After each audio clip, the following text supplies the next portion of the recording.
Welcome to the dvm365. Give us 5 minutes or less, and we'll update you with the veterinary news, medicine, and business information you need to know right now. I'm Amanda Bertholf, Managing Editor of dvm360.com. In this edition of The 5, we hear about an important new laboratory at Cornell University, check in with management consultant Sean McVeigh, and get a glimpse inside Animal Medical Center's Interventional Radiology Department. First up, the news.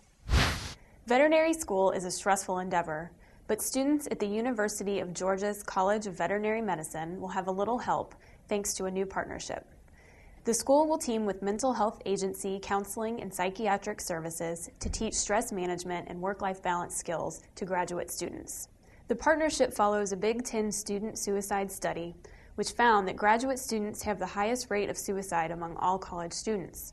Pending resources, Counseling and Psychiatric Services plans to expand its reach to more of the university's professional schools.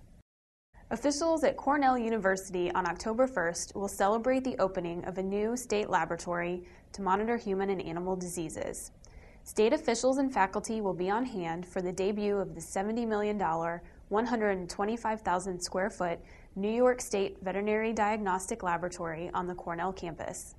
The lab is the only full-service animal disease diagnostic facility in the Northeast and will process annually 300,000 samples and conduct more than 1 million tests, according to a Cornell spokesperson. Interventional radiology, using fluoroscopy and endoscopy, is a technique that allows veterinarians to perform many procedures, from relieving obstructions to closing shunts, less invasively. It also provides new opportunities to treat pets with cancer. Doctors Chick Weiss and Allison Berendt of New York's Animal Medical Center recently gave the 5 an overview of these state-of-the-art procedures.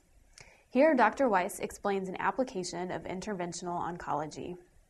Instead of delivering chemotherapy intravenously, that goes back to the heart, getting diluted with all the blood going back to the heart, then going to the lungs, the first capillary bed, then back to the heart, and going throughout the body to the bladder tumor, for instance, or the prostate tumor or the liver tumor.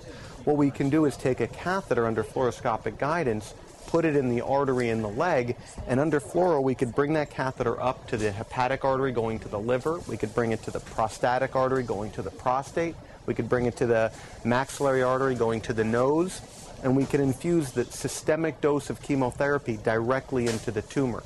And that's what we're doing back here. This is a dog with a non-resectable liver tumor, and we bring a catheter directly into the tumor and give the systemic dose of chemotherapy. We get 20 to 50 times the concentration of chemo directly into the tumor, and then we can inject little particles to take the blood supply away.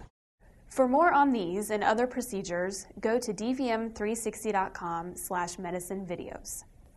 Everyone in your clinic wants and expects to be rewarded for a job well done. But how do managers handle someone who doesn't meet expectations?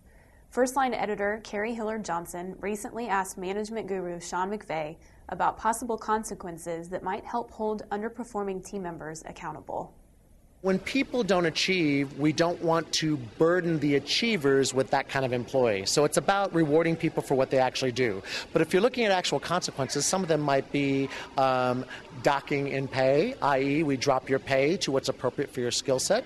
Other consequences would be, I'm sorry, you're going to have to work different shifts now because we're busier during this period and I need my A-team on when the shift is busy. Other consequences would be not being eligible for gain sharing or not being eligible for continuing education, interesting kind of education, if you don't meet expected standards. So it's more about emphasizing the rewards that are there when you do play well with others and you do your job, as opposed to talking about what you can't have. We hope you've enjoyed this edition of The 5. If you have suggestions for future shows, email us at dvm360@advancedstar.com. And for the latest news, medicine, and business information, be sure to visit dvm360.com every day.